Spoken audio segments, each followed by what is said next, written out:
ನೋಡಿ ತಣ್ಣಕ್ಕಿರೋ ತವೆ ಮೇಲೆ ನಾನು ಎಣ್ಣೆ ಸವರಿದ್ದೀನಿ. ಹೀಗೆ ನಾನು ಮಾಡೋದು. ಸುಮಾರು ಜನ ಕೇಳ್ತಾರೆ ತುಂಬ ಲೇಟ್ ಆಗಲ್ವಾ ಅಂತ. ನಾನು ಈ ರೀತಿ ಅಭ್ಯಾಸ ಮಾಡ್ಕೊಂಡಿದ್ದೀನಿ. ಸೊ ಹಾಗಾಗಿ ಇದು ನನಗೆ ಸುಲಭ ಅನಿಸುತ್ತೆ. ಇನ್ಫ್ಯಾಕ್ಟ್ ಒಂದು ಬಟ್ಟೆ ಮೇಲೆ ತಟ್ತಾರೆ ಅಥವಾ ಅದೊಂದು ರೊಟ್ಟಿ ಮಾಡೋದು ಫಾಯಿಲ್ ಬರುತ್ತಲ್ಲ ಅದರಲ್ಲಿ ತಟ್ತಾರೆ.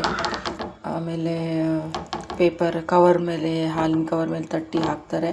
ಅದೆಲ್ಲ ನನಗೆ ಇಷ್ಟ ಆಗೋಲ್ಲ. ಆ್ಯಂಡ್ ಆಲ್ಸೋ ಅದು ನಂಗೆ ಅಭ್ಯಾಸ ಇಲ್ಲ. ಹಾಗಾಗಿ ನಾನು ಇದು ನನಗೆ ಸುಲಭ ಅನಿಸುತ್ತೆ, ನೀಟಾಗಿ ಬರುತ್ತೆ. ಸ್ವಲ್ಪ ಟೈಮ್ ಹಿಡಿಸುತ್ತೆ ಅಷ್ಟೇ. ಹೊರಗಡೆ ತೊಗೊಂಡೋಗಿ ಇಡ್ತೀನಿ ಗಾಳಿಗೆ.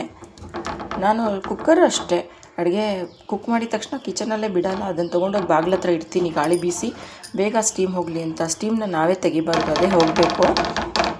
ಸೊ ಹಾಗಾಗಿ ನಾನು ಸ್ವಲ್ಪ ಬಾಗಿಲಿನ ಒಳಗಡೆ ಇಡ್ತೀನಿ ಗಾಳಿ ಬೀಸೋ ಥರ. ಸೊ ಬೇಗ ಚಿಲ್ಲಾಗುತ್ತೆ, ಪ್ಯಾಕ್ ಮಾಡೋಕ್ಕೆ ಸರಿ ಹೋಗುತ್ತೆ. ಎಸ್, ಈಗ ನಾನು ಸ್ಟವ್ ಆನ್ ಮಾಡ್ತೀನಿ. ಎಸ್, ಇನ್ನೊಂದು ರೊಟ್ಟಿನ ತಟ್ಕೊಂಬಿಡೋಣ ಹಾಗೆ.